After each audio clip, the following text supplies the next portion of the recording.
What is up, Revivalists? How's it going? Simon here again from CD Revival with another ranking video. Today is for the mighty Judas Priest, one of the classic all-time metal bands. If you think of heavy metal, you think of Judas Priest pretty much first and foremost. They epitomise heavy metal for me. Sing about heavy metal, they are metal. 18 studio albums to rank. And yeah, some real good ones, some other ones which are a little bit weaker, obviously, with a massive discography like they've got. A few lineup changes obviously over the years, but mostly bangers. So going to go through, say, from my least favourite to favourite, from 18 to 1. A lot of these are taken from the Complete Albums collection, Judas Priest, which is a box set of all the albums up until the Touch of Evil live. So first bunch, so the most recent ones that aren't included in there, they're all the remastered versions, which is managed to get hold of this when it came out. It's quite difficult to get hold of now. But yeah, so maybe a few surprises on the way, a few things that you don't agree with, and hopefully some stuff that you do agree with. Press like and subscribe from the video before we start, and we'll get underway. So yeah, starting off with my number 18. So my least favourite Judas Priest album is Demolition, which is predictable. It's most people's 18th, most people's bottom of the pile. This is their 14th album from 2001. Tim Ripper Owens on vocals. But yeah, the standard lineup apart from Halford. Dave Holland on drums, Ian Hill on bass, and obviously KK Downing and Glenn Tipton on guitars. Yeah, this one, not the best album, to be honest with you. There's nothing wrong with Ripper, great vocalist. Love the stuff he does on KK's Priest as well, which is an album you should definitely check out if you haven't done already. It's kind of heavy, but it's a bit new metal, this one. There's a lot of different styles going on. They couldn't really make up their mind, I don't think, what they really wanted to do on this album. Machine Man, the start track, is pretty decent. Jekyll and Hyde's quite good, but there's really not a lot of really good stuff on here, I don't think. Things like Metal Messiah, which is the last track's like just pure crap. It's like real rap sort of metal. And yeah, a disappointing album really, this one. Quite difficult to get hold of nowadays. It's not really available on a lot of the streaming services. Pretty much been deleted as far as buying it physically as well, so it's well out of print. But yeah, not a great album. Just a bit of a mishmash of styles. They didn't really know what they wanted to do. Musicianship's okay on it, but as far as the Priest album goes, it's definitely bottom of the pile for me. Not particularly enjoyable, just a bit of a whatever fest really.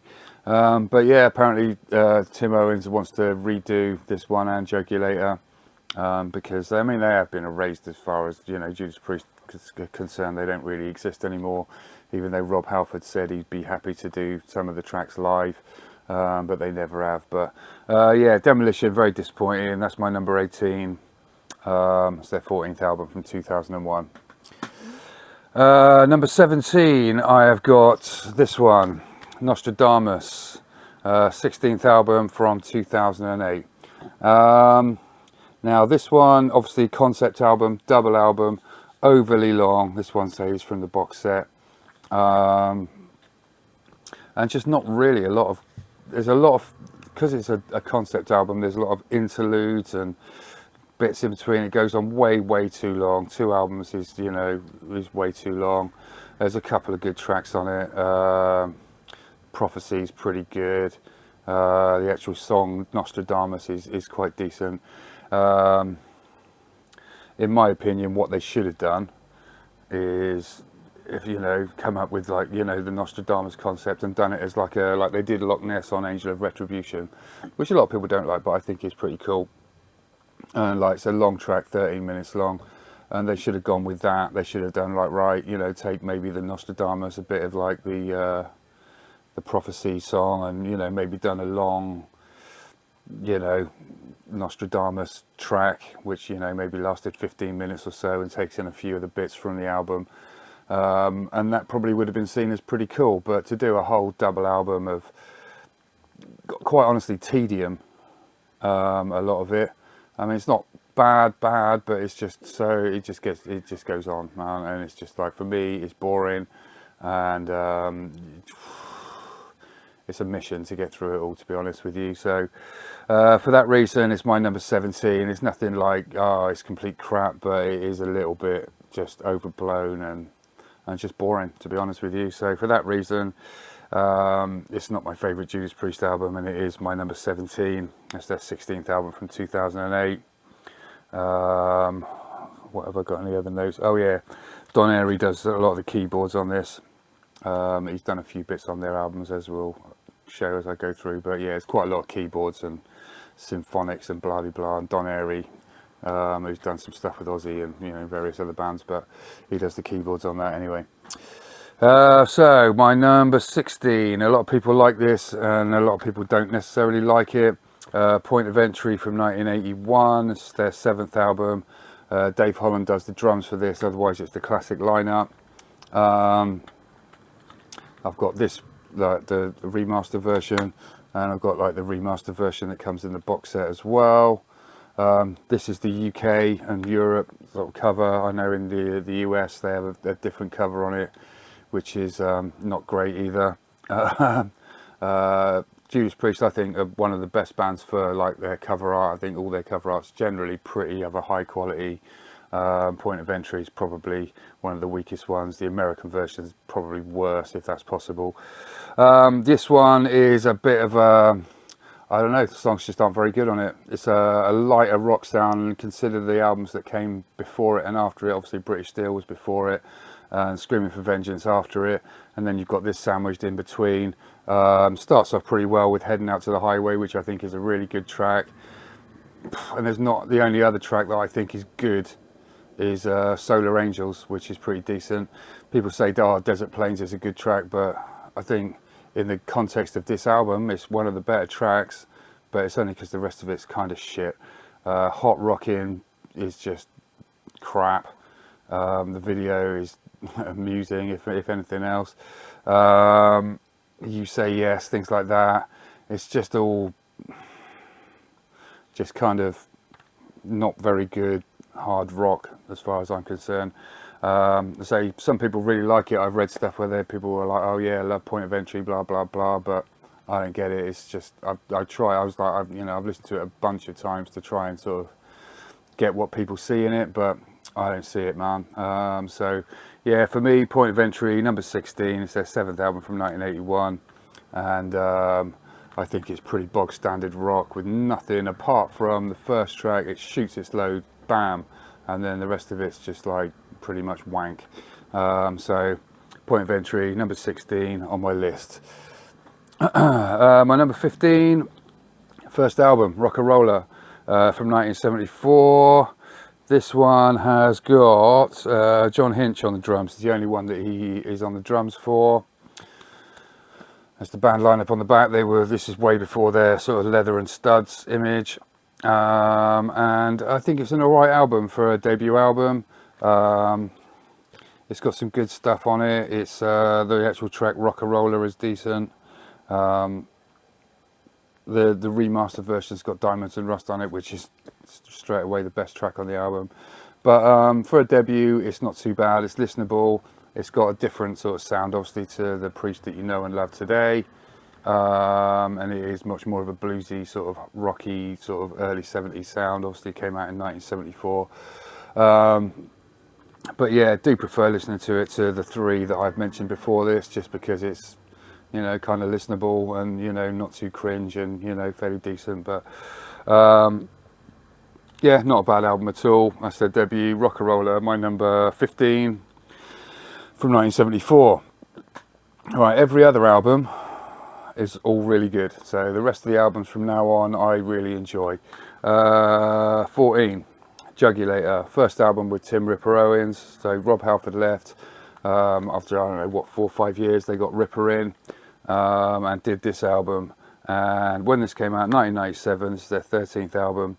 And I loved it. When it came out, I thought it was great, do you know what I mean? And it is a hard rocking metal album. It's very, kind of follows on from Painkiller. It's not anywhere near as good as Painkiller, obviously, but certainly the title track continues in that vein, really hard. Bloodstained is a really good heavy track. Cathedral Spires is a really good, it's a longer one at the end, that's really, really good as well. Burning Hell is, you know, it's got great, its vocals on this are really good. It's a more focused album than Demolition. Really heavy. Once again, you can't listen to this unless you've got the CD or the vinyl or whatever. It's really, really, or YouTube, I think you could probably listen to it on. But yeah, SPV, the label that it came out, they've long gone to the, you know, they don't exist anymore. So no one's got the streaming rights, and you have to kind of either own it or, I say, watch a stream of it on YouTube of someone that does own it. So really difficult to get hold of. Did take me a while. I had it originally, then kind of somehow lost it, and only got it back again recently. Honestly, it's not as good as I remember. I didn't enjoy it quite as much because I did listen to it back in the day. I remember I burnt it to mini disc. If anyone remembers mini discs, then you know I had that and I used to listen to it walking to work. And yeah, I do really enjoy it. Really heavy album. Say it's not sort of top echelon Priest, but not as bad as a lot of people make out. Certainly way better in my eyes than Demolition, although Tim Owen says Demolition's his favourite album with Priest that he did. This one, yeah, heavy, good, and it's my number 14 from 1997. My number 13 is Turbo. Gets a lot of shit. 1986, this is their 10th album. And this is yeah, Dave Holland on drums again. Yeah, gets a lot of critical abuse really, this one. And it is a different sound for them once again. It's quite a catchy sound. It's got a lot of synths in it. But the songs I think are decent, to be honest with you. Turbo Lover, the first track, is a really cool, yeah, it's just a really cool catchy track.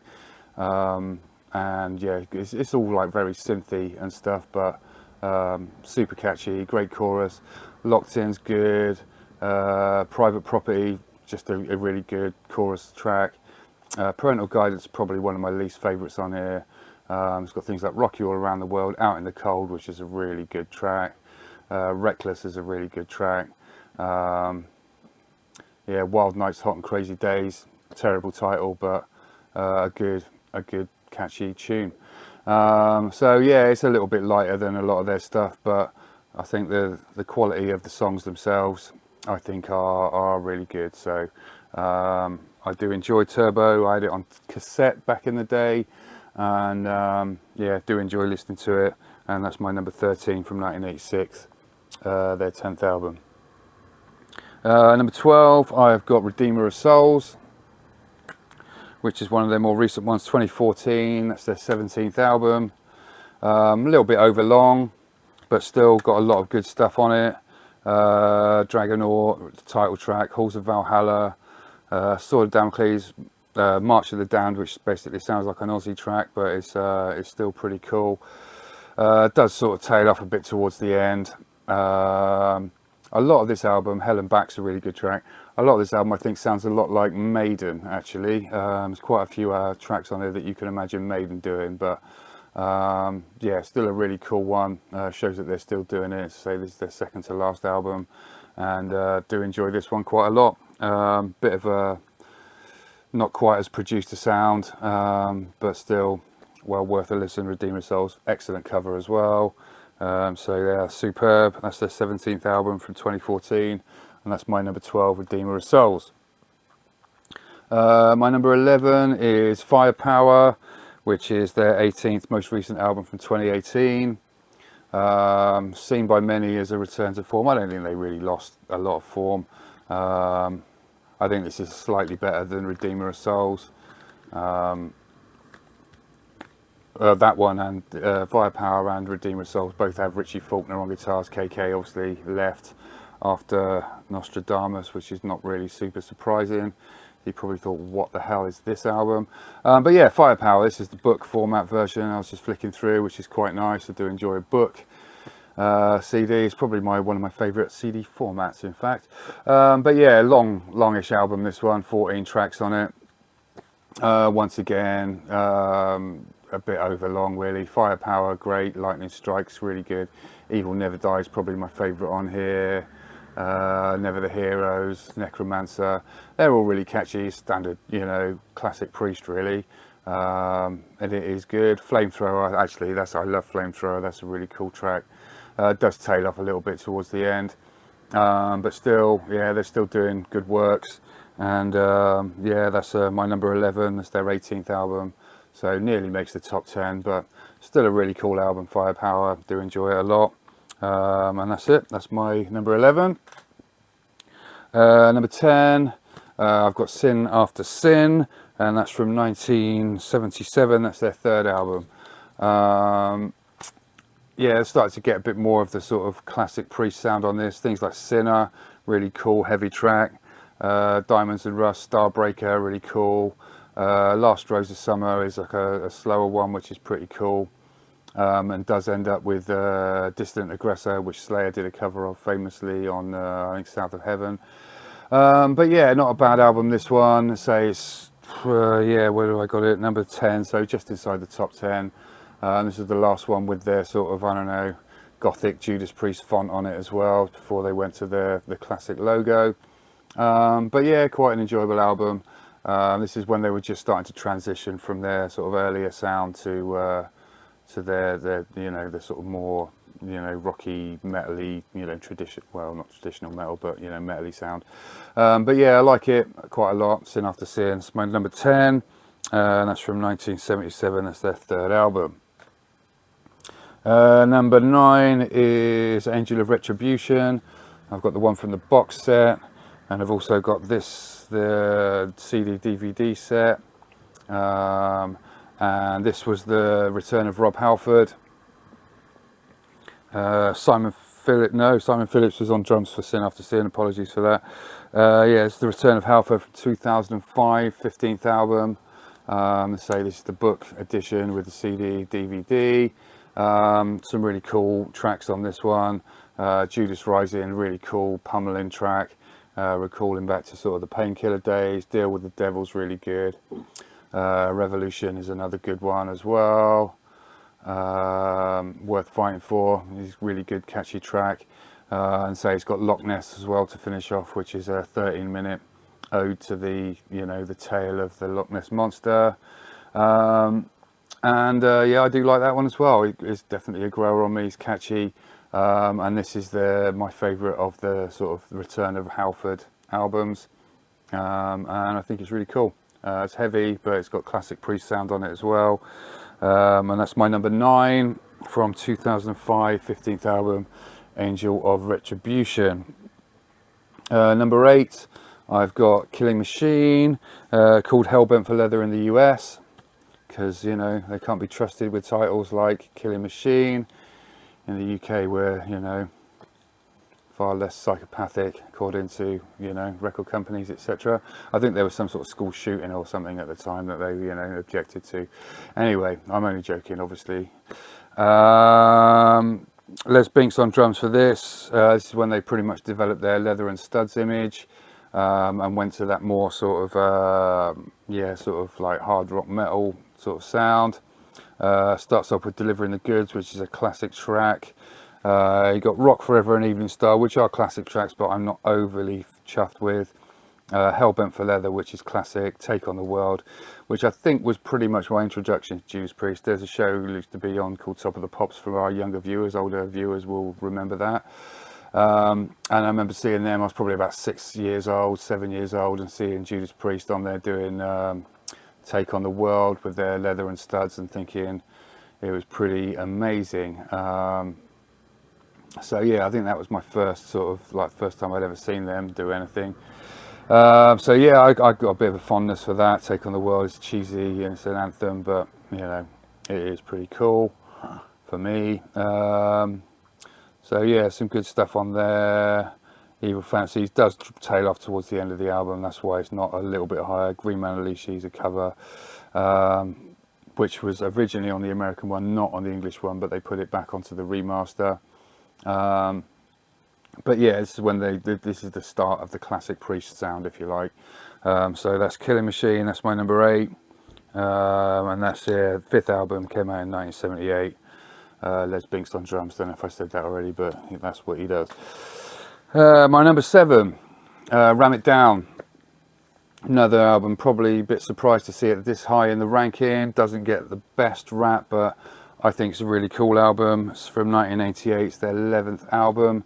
Remember when it came out once again, and you know, I was at school at the time. I was probably like 1988, so yeah, 16. Yeah, we loved it. It was like, it seemed heavy, especially compared to Turbo, and it is quite heavy, man. I mean, Ram It Down, it pummels, you know. It's a good, you know, does what it says.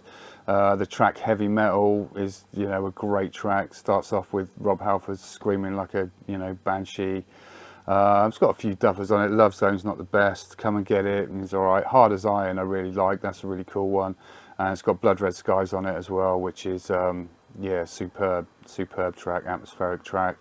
Monsters of Rock to finish off is a pretty crushing track as well. It's really cool. So, yeah, if you don't like it, you don't like it. It is a bit synthy. And even though the drums are credited to Dave Holland, it's actually pretty much a drum machine the whole way through the album. But saying that, really enjoy. Oh, it's got a Johnny B. Good cover on it as well, which is the lyrics are Johnny B. Good, but the music's completely redone. And honestly, I don't even mind it that much. I think it's all right. I think it's not too bad.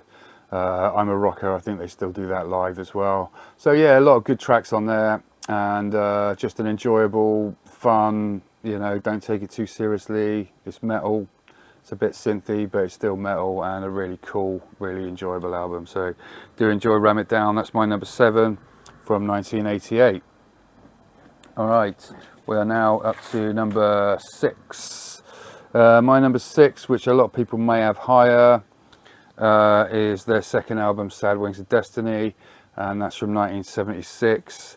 Alan Moore on drums for this one. And yeah, I mean, this is a big step up, obviously, from Rock-a-Roller. I know people might sort of think, oh, you know, why is it so low, number 6? It's not really that low. There's 5 albums which I prefer to this. To say, it's not that I'm saying that they're better, and I recognise the influence this album had. I recognise how pioneering this album was at the time. I was like 4 years old, so, you know, for me, you know, I didn't discover it until obviously later. But yeah, I appreciate, you know, what they were doing on this album was, you know, a step up from a lot of what other people had done. Things like Tyrant, Genocide, Victim of Changes, which is a fantastic track. Ripper, superb. I think there's a few, you know, non-tracks, like Prelude is a non-track. Epitaph is pretty much trying to be Queen as far as I'm concerned. Dreamer Deceiver, I think, goes on a little bit. I don't think it's their best track. Deceiver's okay. I mean, it's a decent album, you know, and I say I do respect the album. I do respect the legacy that this album presents, and I'm not saying it's, you know, not, you know, worthy of like being higher in the list, but for me, of what I would prefer to listen to as a Priest album, it sits as my number 6, and I can't, with any justification, put it any higher. So that's my number 6, Sad Wings of Destiny from 1976. Second album, a classic album with some great tracks on it. For me, it's 50-50. Right, so yeah, top 5. And these top 5 are all corkers, so you know, they're all amazing albums. Number 5, I've got Stained Class, which is their 4th album from 1978. This one's, yeah, masterful album. Exciter, you know, legendary track. White Heat, Red Hot, superb track. Better By You, Better Than Me, the title track, Stained Class. Invader, I think, is a really, really cool track, super catchy.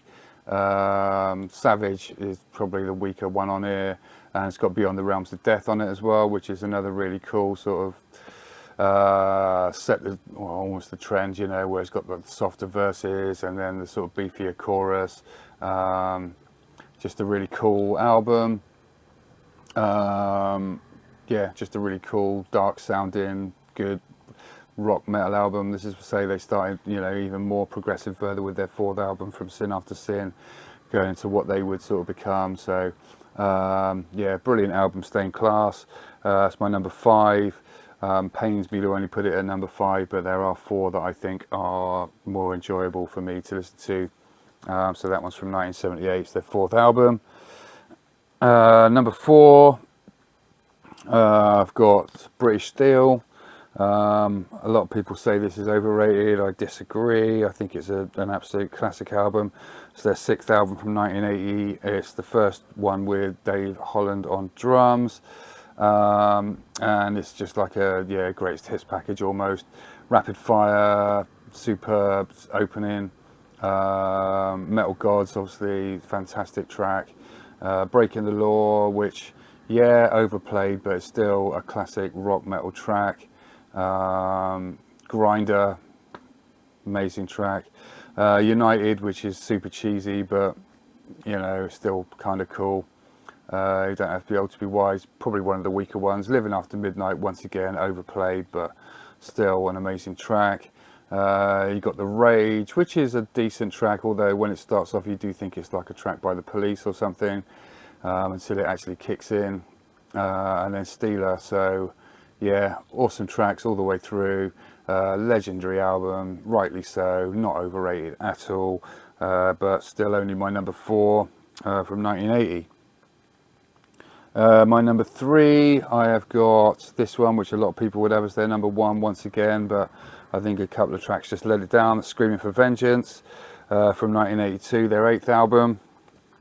Dave Holland on drums once again. Starts off with a Hellion and Electric Eye, which is probably one of the best opening tracks on any album ever. Yeah, it's superb. Bloodstone's a bit of a weaker one. It's got obviously the title track, Screaming for Vengeance. You got Another Thing Coming, which is a big single. Devil's Child's really cool. But yeah, it's got some great stuff on there. And pretty heavy. A decent, obviously, album, as it is my number 3. But yeah, I can only put it at number 3. It's not my number 1. There's a couple of albums which I think are honestly way better than this one. So that's my number 3, Screaming for Vengeance. That's from 1982. My number 2 is the album Painkiller. That's from the box set, and I've got the original version as well. Yeah, when this came out, minds were pretty much blown by this album. Absolutely incredible album, just crushes right from the start.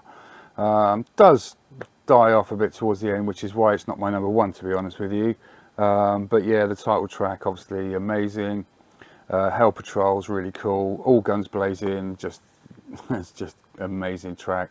The vocals with Halford at the start is just insane. Leather Rebel, really just a great track as well. Metal Meltdown, really cool. Nightcrawler, another really cool catchy track as well. Between the Hammer and the Anvil's really cool. Touch of Evil is a sort of slower one, a bit more atmospheric. It's probably it's one of the weaker tracks on here. And then Battle Hymns and One Shot of Glory to finish it off. And so the last 3 tracks for me are, where it doesn't quite make number 1, but still an amazing album. So an absolutely punishing album, and just a really doesn't really get too much more than this. If you're into metal, Painkiller there's no more metal album than Painkiller. So that's my number 2 from 1990. That's their 12th album. So it only leaves my number 1, Defenders of the Faith, which is from 1984. It's their 9th album. Just so many cool tracks on this one. Starts off with Free Will Burning. Jawbreaker is just incredible. Rock Hard Ride Free, really cool track. The Sentinel is probably one of my favourite Priest tracks of all time. Just an amazing track. Love Bites, which is a little bit of a different one, but still really cool. Eat Me Alive. They got into trouble for that one apparently. It was one of the Filthy 15, if you're old enough to remember that, from the PMRC. Yeah, they didn't really like the lyrical content of that one. Some Heads Are Gonna Roll, super catchy. Night Comes Down, and then you've got Heavy Duty / Defenders of the Faith to finish off, which is a really, just a great finish to the album, I think. Probably the first Priest album that I really got into, to be honest. So I'd have been like, 12 years old, and yeah, it just killed it for me, man. It was just like, this is what it's all about. So that's probably one of the reasons why it is my number one, just because it was the first one that I heard, and was the current album at the time. But listening back to it, say things like Jawbreaker and the Sentinel, they're just absolutely crushed. They're just such cool tracks, and rightfully put this as my number one album. So yeah, Defenders of the Faith, that's the 9th album from 1984. Oh yeah, one interesting fact about Painkiller as well is Don Airey does the like a mini Moog bass on that one, so there's no actual bass guitar on Painkiller at all. Ian Hill is credited, but he doesn't play bass on it. It was all Don Airey who'd basically overdubbed all on an electronic bass synth, basically. So just in case you were wondering. But anyway, so yeah, I've just got a few more. Obviously came with the box set. You've got a few live albums of there. So you've got the classic Unleashed in the East, which was an earlier one. So that's really cool. Obviously the remasters have got like the bonus tracks on as well, which weren't on the original. So that's really cool. So classic Unleashed in the East. Priest Live, which was from the sort of Turbo tour, I believe, and that's a double one.